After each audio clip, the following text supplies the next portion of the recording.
સોમવારની સવારે વાત વધસ્તંભની ક્રોસની આપનો આવકાર. સબસ્ક્રાઇબ માટે વિનંતી. ઇઝરાયેલના રોમન પ્રશાસને ક્રોસ બનાવવા માટે યરુશાલેમના જાણીતા સુથાર સિમોનને કોન્ટ્રાક્ટ આપ્યો. તે સમયમાં રાજ્યમાં બારાબાસ નામના કાફર લૂંટારાની ધાક વ્યાપેલી હતી. તે બંડખોર હતો. તેનાથી પ્રજા ત્રાસી ગઈ હતી. તે પકડાયો. તેને ક્રોસે ચડીને મરણદંડ ફરમાવવામાં આવ્યો. સિમોન ખુશ થયો. તેને એવું થયું કે મારા ક્રોસ પર બારાબાસ જડાશે.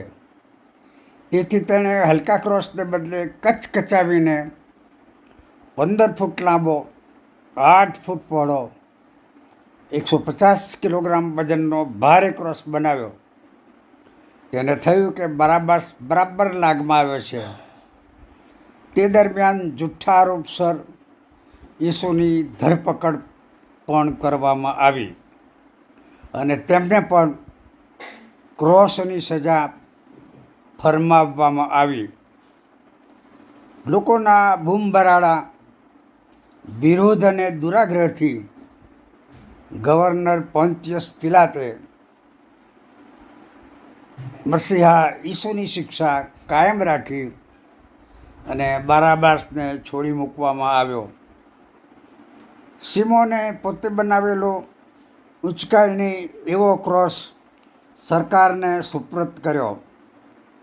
કૃષારોહણનો વિધિ, શિક્ષાત્મક વિધિ જોવા માટે જનસમુદાય સાથે સિમોન પણ જોડાયો.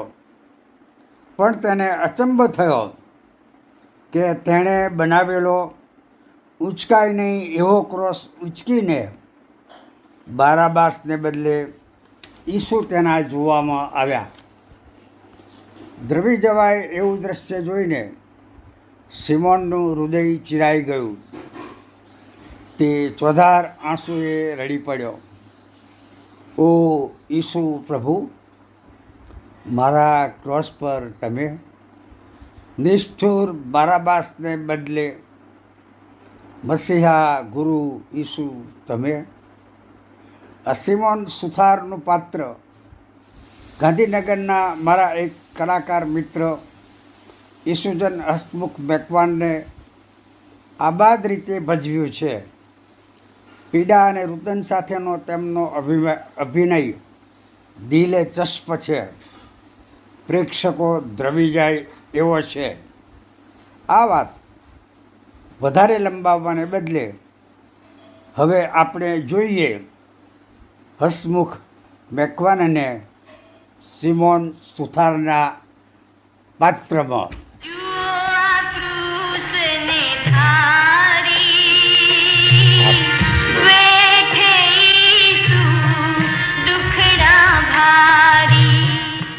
હું યરુશાલેમ શહેરનો સુથાર. ઇમારતી લાકડામાંથી રાચરચીલું બનાવવાનો અમારા બાપ દાદાનો ધંધો. એ વખતના સમયમાં ઓઝારા ગુનેગારોને મૃત્યુદંડની સજા માટે લાકડાના ક્રોસ પર ચડાવવામાં આવતા હતા. એ લાકડાના ક્રોસ બનાવવાનો આદેશ મને મળતો.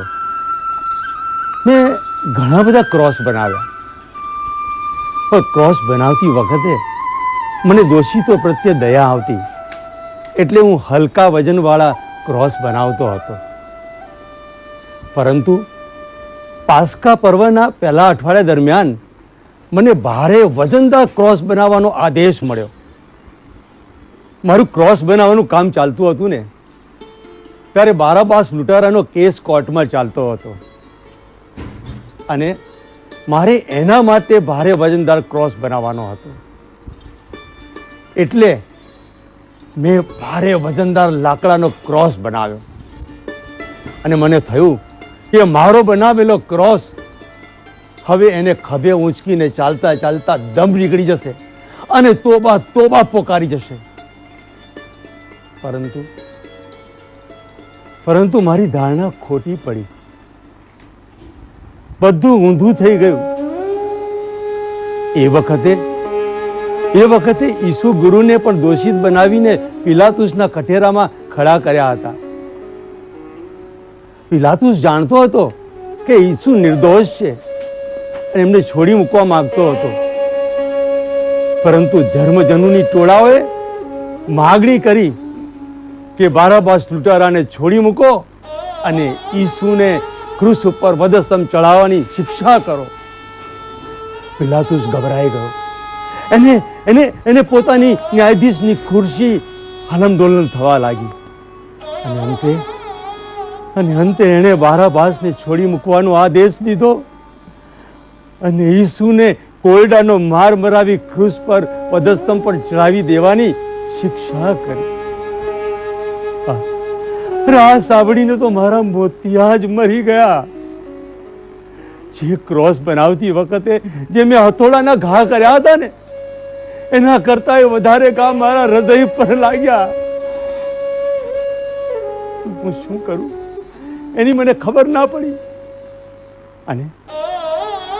અને જે મારો બનાવેલો ક્રોસ હવે ઈસુને ઊંચકીને ચાલવાનો થશે એનું મને દુઃખ થયું. એ દિવસે બધું જ કામ મારું આટલું લઈ અને યરૂશલેમના માર્ગ તરફ જવા નીકળ્યો. ત્યાં ઈસુને ખભે ક્રોસ મૂકીને મેં આવતા જોયા. એમની દયાજનક સ્થિતિ જોઈને મારું હૃદય દ્રવી પડ્યું. બરાબર છે. અને આક્રંદ સાથે હું કહેવા લાગ્યો, હે મારા ઈસુ ગુરુ, મને માફ કરી દો, મને માફ કરી દો. આ તમે ઊંચકેલો ભારે કૃષ્ણનો ઘડવયો તો હું છું ને હું છું. પરંતુ એ ઈસુની કરુણામય આંખો અને મધુર વાણી જાણે મને કહી રહી હોય એવું મને લાગ્યું. મારા ઈસુ ગુરુ મને કહેતા હતા કે હે ક્રોસના સર્જક, તે કશું જ ખોટું કર્યું નથી અને માનવ ઉદ્ધારના યજ્ઞના બલિદાનમાં તું તો મારો સહભાગી થયો છે. આ તારા બનાવેલા ક્રોસ ઉપર તો મારે માનવ જાતના પાપ કલ્યાણ અર્થે બલિદાન પર કુરબાન કરવાનું છે. અને તારો બનાવેલો આ ક્રોસ જોજે ને પવિત્ર ક્રોસ તરીકે ઓળખાશે. અને મારી આંખો આંસુથી ઉભરાઈ ગઈ. એક આંખમાં હર્ષના આંસુ અને બીજી આંખમાં દર્દના આંસુ સરી પડ્યા. આજે હું યાદ કરું છું કે ઈસુએ જે ક્રોસ ઉપર કષ્ટો સહન કર્યા હતા તેનો નિમિત્ત માત્ર હું જ હતો. અને બસ ત્યારથી મેં ક્રોસ બનાવવાના બંધ કરી દીધા.